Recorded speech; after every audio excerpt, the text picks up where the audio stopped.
나이가 들수록 몸이 보내는 신호는 조금씩 달라집니다. 아침에 일어나 거울을 보면 예전보다 눈이 쉽게 피로하고 식사 후엔 소화가 느려졌다는 걸 실감하게 됩니다. 몸의 세포가 변하고 장기의 리듬이 달라지는 것은 자연스러운 일입니다. 그런데 문제는 몸이 변하는 속도보다 식습관이 훨씬 빠르게 바뀌었다는 데 있습니다. 우리의 식탁은 어느새 속도로 채워졌습니다. 냉동식품, 전자레인지, 도시락, 배달음식. 버튼 한 번이면 완성되는 세상이 되었지만 그 편리함이 몸에는 부담으로 쌓이고 있습니다. 한때는 밥 냄새가 집의 향기였고 부엌의 불빛이 가족의 시간표를 알려주던 시절이 있었습니다. 하지만 지금은 주방에 불이 켜지는 시간이 점점 짧아지고 있습니다. 조리 대신 데우는 시간이 늘었고 손으로 썰고 다듬던 재료는 포장지 속에서 꺼내 쓰는 형태로 바뀌었습니다. 이 변화가 노년의 건강에 어떤 영향을 미칠까요? 오늘은 그 이야기를 해보려 합니다. 슬로우 노화를 위한 주방 리셋, 빠르게 변한 식탁 위에서 다시 느림을 회복하는 방법을 함께 살펴보겠습니다. 구독과 좋아요는 다음 영상을 만드는 큰 힘이 됩니다. 2025년 현재 한국의 65세 이상 인구는 1200만 명을 넘어섰습니다. 이 가운데 절반 이상은 하루의 절반 이상을 집안에서 보냅니다. 시간은 많아졌지만 식사는 오히려 간소해졌습니다.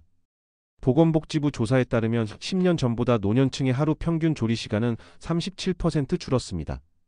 특히 혼자 사는 1인 고령 가구의 경우 절반 이상이 하루 한 끼 이상을 간편식으로 해결한다고 답했습니다. 즉 혼자 먹는 밥이 일상이 되고 간단한 식사가 습관이 되어버린 것입니다. 전문가들은 이런 흐름을 조리의 소멸이라고 부릅니다. 조리 과정이 사라지면 영양의 균형도 무너지고 음식을 대하는 마음도 달라집니다. 음식을 만드는 일이 아닌 해결하는 일이 되어버리면 그 순간 식탁은 생명력을 잃습니다. 한국영양학회 연구에 따르면 노년층의 인스턴트 식품 섭취량은 10년 전보다 2배 이상 늘었습니다. 특히 나트륨 섭취량은 세계보건기구 권장량의 2배를 넘는 것으로 나타났습니다. 고혈압과 당뇨, 심혈관 질환은 이런 식습관과 직접적으로 연결됩니다. 몸은 편리함에 적응하지 못합니다. 몸의 리듬은 느림으로 설계되어 있기 때문입니다. 서울 노원구의 72세 할머니는 남편이 세상을 떠난 뒤 혼자 사는 시간이 길어졌습니다. 처음엔 집에서 요리를 하려 했지만 식재료를 사면 남는 게 많았고 조리하는 일도 점점 귀찮아졌습니다. 결국 냉동식품을 사두고 전자레인지로 데우는 식사가 일상이 되었습니다. 그녀는 말했습니다. 처음엔 편했어요. 하지만 나중엔 이상하게 피로했어요. 그녀의 혈압은 높아졌고 소화도 잘 되지 않았습니다. 병원에서는 식습관을 바꾸라고 권했습니다. 그녀는 냉장고부터 정리했습니다. 포장된 가공식품은 하단 서랍으로 옮기고 채소와 과일을 맨 윗칸에 두었습니다. 마트에 가면 제일 먼저 신선식품 코너로 향했습니다. 처음엔 귀찮았지만 일주일이 지나자 마음이 달라졌습니다. 그녀는 웃으며 말했습니다. 요리를 하면 손끝이 살아나는 느낌이 들어요. 손으로 재료를 만지는 게 이렇게 좋을 줄 몰랐어요. 이처럼 식탁을 바꾸면 몸이 반응합니다. 음식의 종류뿐 아니라 조리 과정 자체가 몸의 리듬을 조정하기 때문입니다. 칼을 잡고 재료를 썰고 불을 켜는 순간 우리의 뇌는 활동 모드로 전환됩니다. 이 과정에서 신경세포가 자극되고 집중력이 향상됩니다. 식사는 단순한 영양 섭취가 아니라 하루의 구조를 만드는 시간입니다. 식탁이 사라진 집은 하루의 리듬도 무너집니다. 경기도 안성의 69세 부부는 퇴직 후 이제는 편히 먹자며 배달 음식을 자주 시켰습니다. 하지만 몇 달 지나지 않아 부부 모두 체중이 늘고 혈압약을 함께 복용하게 되었습니다. 그러던 중 건강검진에서 당 수치가 높다는 말을 들었습니다. 그때부터 그들은 식탁을 되돌리기로 했습니다. 마트에서 재료를 직접 고르고 하루 한 끼는 반드시 손으로 만든 음식을 먹는 원칙을 세웠습니다. 그 결과 3달 후 혈압이 안정되고 무엇보다 부부 사이에 대화가 늘었다고 했습니다. 요리하는 동안 대화가 생기더라고요. 그게 제일 좋았어요. 전문가들은 말합니다. 조리의 과정은 노년의 뇌를 젊게 만든다. 실제로 일본 게이오대 연구팀은 노년층 800명을 대상으로 조사한 결과 요리를 직접 하는 사람의 인지기능 저하 속도가 그렇지 않은 사람보다 30% 느리다는 결과를 발표했습니다. 음식을 다듬고 간을 맞추고 불을 조절하는 행위가 뇌의 여러 영역을 동시에 자극하기 때문입니다. 우리가 먹는 음식은 단순히 배를 채우는 것이 아니라 몸의 속도와 마음의 리듬을 조율합니다. 그런데 지금의 식탁은 너무 빠릅니다. 조리 대신 전자레인지가, 손맛 대신 공장의 기계가 요리를 대신합니다. 이 속도는 몸의 시간과 맞지 않습니다. 한국영양학회 조사에 따르면 노년층이 하루에 섭취하는 나트륨의 양은 세계보건기구가 권장하는 양의 2배가 넘습니다. 당류 섭취량은 젊은 세대보다 1.5배 높고 포화지방 섭취량도 계속 늘고 있습니다.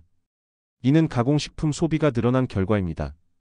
라면, 소시지, 통조림, 간편 반찬들. 이 음식들은 보존을 위해 소금과 설탕, 기름이 과도하게 들어갑니다. 게다가 제조 과정에서 영양소가 상당 부분 파괴됩니다. 식품의약품안전처가 발표한 자료에 따르면 가공식품을 주 5회 이상 섭취하는 고령자는 그렇지 않은 사람보다 고혈압 발병률이 2.4배 높습니다. 특히 70세 이상 여성의 경우 가공식품 섭취량이 많을수록 피로감, 불면, 근육통, 호소 비율이 크게 증가했습니다. 몸이 음식을 처리하는 능력이 떨어지는 나이에 자극적인 성분이 계속 들어가면 결국 몸은 과부하를 느끼게 되는 것입니다. 단맛은 일시적으로 기분을 올리지만 혈당이 급격히 오르고 다시 떨어질 때 피로와 무기력함을 만들어냅니다. 이 과정을 반복하면 인슐린 저항성이 생기고 결국 당뇨로 이어질 위험이 커집니다. 문제는 이런 변화를 몸이 바로 알아차리지 못한다는 것입니다. 노년의 신체는 반응이 느려서 증상이 나타날 땐 이미 수년간의 식습관이 누적된 결과입니다. 서울 서대문의 75세 할아버지는 은퇴 후 혼자 살며 냉동식품을 즐겨 먹었습니다. 처음엔 간편하고 맛있다고 생각했습니다. 하지만 1년이 지나자 손발이 자주 저리고 계단을 오를 때 숨이 찼습니다. 병원에서 검사를 받으니 고혈압과 당뇨가 함께 진행되고 있었습니다. 의사는 말했습니다. 음식의 양이 아니라 음식의 구조가 문제입니다. 그는 그날부터 냉장고 속을 전부 비우고 직접 장을 보기 시작했습니다. 그의 첫 장바구니에는 배추, 당근, 두부, 현미, 다시마, 사과가 들어 있었습니다. 그는 말했습니다. 그때 처음으로 진짜 음식을 산 것 같았어요. 그 후 그의 식단은 완전히 달라졌습니다. 채소 위주로 식단을 짜고 소금 대신 들깨가루나 간장으로 맛을 냈습니다. 2달 뒤 혈압약의 용량이 줄었고 3달 후엔 약을 절반으로 줄일 수 있었습니다.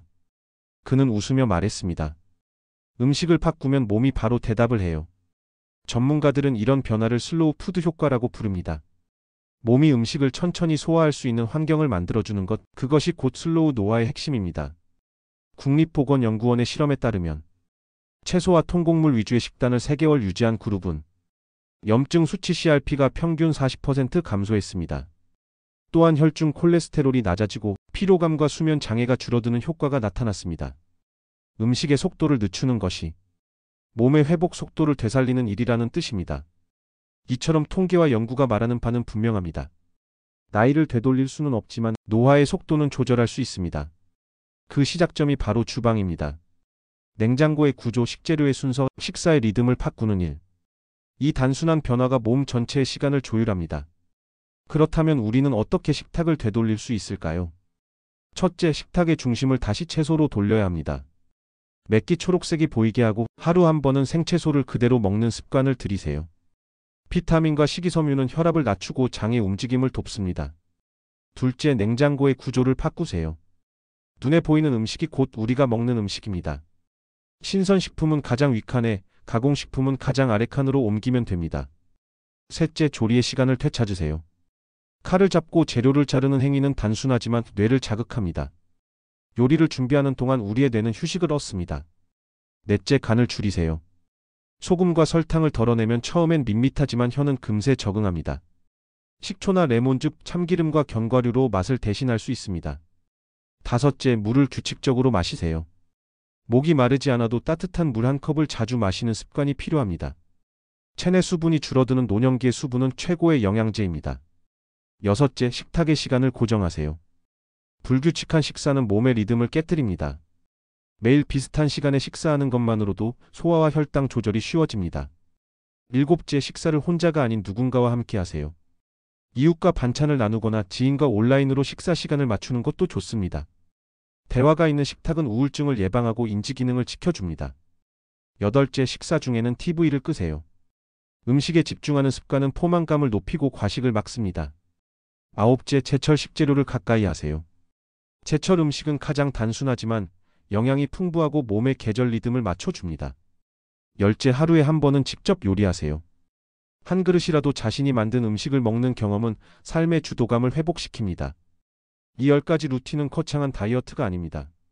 몸의 속도를 자연의 리듬에 다시 맞추는 일입니다. 몸이 좋아하는 건 빠름이 아니라 일정한 느림입니다. 천천히 씹고 천천히 조리하고 천천히 소화하는 그 과정이 결국 세포의 시간을 되돌리는 일입니다. 부산 수영구의 69세 할아버지는 이렇게 말했습니다.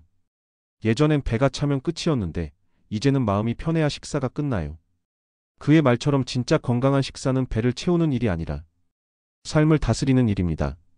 몸의 나이는 거꾸로 흐르지 않습니다. 하지만 그 속도를 늦출 수는 있습니다. 주방의 구조, 냉장고의 순서, 식사의 리듬, 이 세 가지가 느려질 때 노화의 시계도 함께 늦춰집니다. 오늘 냉장고 문을 열 때 잠시 멈춰보세요. 가공식품 대신 신선한 재료를 꺼내는 그 한 번의 선택이 내일의 몸을 바꿉니다.